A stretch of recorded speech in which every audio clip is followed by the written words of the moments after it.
नमस्कार साथियों, मैं प्रेम वर्मा आप सभी लोगों के लिए पुनः एक नया सूचकांक नई रिपोर्ट लेकर आया हूं।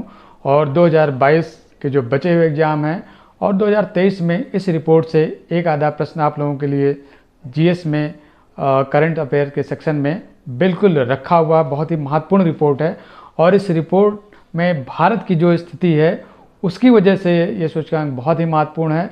और उससे भी बड़ी बात है दोस्तों कि ये पर्यावरण से संबंधित सूचकांक है। पर्यावरण से संबंधित जो भी सूचकांक, जो भी सर्वे या पारिस्थितिकी तंत्र से संबंधित, जैव विविधता से संबंधित कोई भी न्यूज़ अगर करंट में है तो वो ये मान कर चलिए कि आपके लिए वो हॉट फेवरेट है और उसे आपको तैयार करके रखना है अपनी प्रारंभिक परीक्षाओं के लिए और मुख्य परीक्षाओं के लिए भी। और निबंध में भी दोस्तों अगर इनसे संबंधित मुद्दे आपके पास हैं, इनके आंकड़े हैं और इन मुद्दों पर आपकी पकड़ है तो निश्चित मान के चलिए कि निबंध, इंटरव्यू, मेंस और प्रारंभिक परीक्षा में बहुत अच्छा आप स्कोर करेंगे। तो जानते हैं दोस्तों इस सूचकांक के बारे में। पर्यावरण प्रदर्शन सूचकांक 2022 जो 1 जून 2022 को दोस्तों जारी किया गया।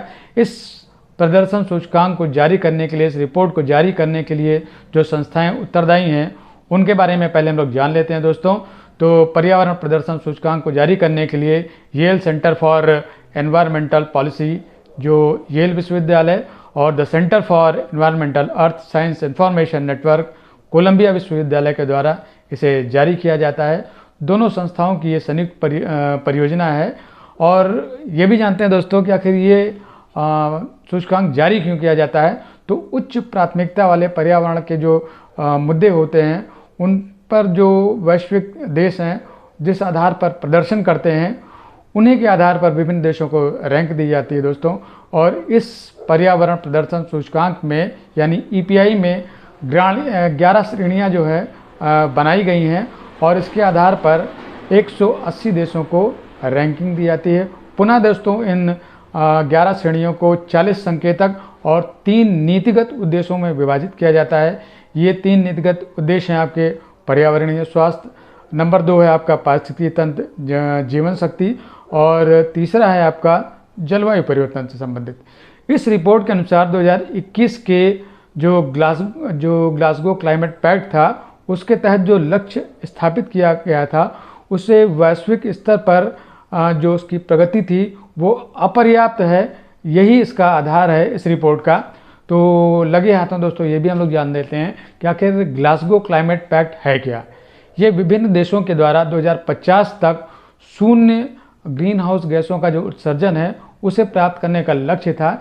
इसी को हम लोग ग्लासगो क्लाइमेट पैक्ट के नाम से जानते हैं। और इस रिपोर्ट के अनुसार यानी ग्लासगो क्लाइमेट पैक्ट के हिसाब से 2025 तक केवल 4 देश, चाइना, भारत, यूएसए और रशिया जो है, ये सकल विश्व में जो ग्रीन हाउस उत्सर्जन है 2050 तक 50% की जो भागीदारी है ये इन्हीं 4 देशों की होगी दोस्तों। इन चारों देशों को इसी वजह से द डर्टी 2 डजन नाम भी दिया गया है। तो लगे हाथ हम लोग ये भी जान लेते हैं दोस्तों कि जो पर्यावरण प्रदर्शन सूचकांक है इसमें शीर्ष के 4 देश कौन से हैं और अंतिम 4 देश कौन से हैं, भारत का इसमें स्थान क्या है। इससे ज़्यादा प्रारंभिक परीक्षा में तो आपसे कुछ नहीं पूछा जाएगा। बाकी मेंस में और इंटरव्यू के लिए, निबंध के लिए जो भी मुद्दे बचेंगे वो आपको समय समय पर हम डिस्कस करते रहेंगे। तो इस रिपोर्ट के हिसाब से यानी पर्यावरण प्रदर्शन सूचकांक 2022 के हिसाब से शीर्ष 4 देश जो हैं, नंबर 1 पर आपका डेनमार्क है, नंबर 2 पर यूनाइटेड किंगडम है, नंबर 3 पर फिनलैंड और नंबर 4 पर माल्टा है। अंतिम के पायदान पर जो 4 देश हैं यानी कि 180वें नंबर पर भारत है, 179th रैंक जिस देश की है म्यांमार, 178th यानी कि 178वें नंबर पर जो देश है वियतनाम और 177वें नंबर पर बांग्लादेश है। ये अंतिम के पायदान पर खड़े हुए 4 देश हैं दोस्तों। और इस रिपोर्ट को हमने इसीलिए बताया था कि आपको याद करना बहुत ही आसान है क्योंकि इसमें केवल 180 देश शामिल किए गए हैं और भारत इसमें अंतिम स्थान पर खड़ा हुआ देश है।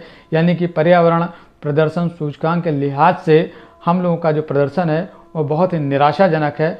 हमें इस पर ध्यान देने की ज़रूरत है। और इसी रिपोर्ट के हिसाब से एक और तथ्य जो आपकी प्रारंभिक परीक्षाओं में पूछा जा सकता है और जिसे आप मेंस में, निबंध में भी कोट कर सकते हैं कि इस रिपोर्ट के हिसाब से यानी कि पर्यावरण प्रदर्शन सूचकांक के हिसाब से विश्व के 30 सर्वाधिक प्रदूषित शहरों में 21 भारत के हैं। और इसी रिपोर्ट के हिसाब से दोस्तों विश्व का जो सबसे बड़ा ग्रीन हाउस उत्सर्जक देश है वो चाइना है। और जिस रफ्तार से भारत ग्रीन हाउस गैसों का उत्सर्जन कर रहा है, 2050 तक चाइना के बाद दूसरे स्थान पर भारत का स्थान होने वाला है। तो ये रही दोस्तों आपकी पर्यावरण प्रदर्शन सूचकांक। और इसी तरह वर्ष भर में जितनी भी महत्वपूर्ण रिपोर्ट हैं वो आप लोगों को उपलब्ध कराएंगे, ताकि प्रारंभिक परीक्षा में वो परीक्षा चाहे जो भी हो, संघ लोक सेवा आयोग की हो, राज्य लोक सेवा आयोग की हो या यूपी SSSC के अंतर्गत जितने भी परीक्षाएं कराई जानी हैं, उन सभी में आपको समान रूप से उपयोगी साबित हों और आपको अंतिम रूप से चयन कराएं, यही मेरा उद्देश्य है। और जो मेरा वादा है दोस्तों कि सामान्य अध्ययन के जो मूल सब्जेक्ट हैं, मूल विषय हैं, इतिहास है, भूगोल है, अर्थव्यवस्था, राज्य व्यवस्था, सामान्य विज्ञान, इन सभी पर बहुत ही जल्दी एक श्रृंखला के तहत आप लोगों को बिल्कुल सारगर्भित और परीक्षोपयोगी कंटेंट आपको उपलब्ध कराएंगे, लगातार उपलब्ध कराएंगे, ताकि जो भी छात्र गंभीर हैं वो बिल्कुल अंतिम रूप से चयनित हों।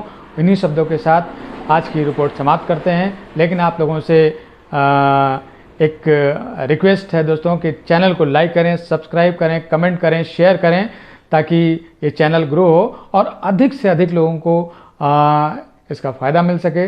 नमस्कार दोस्तों, धन्यवाद। कल पुनः मुलाकात होती है।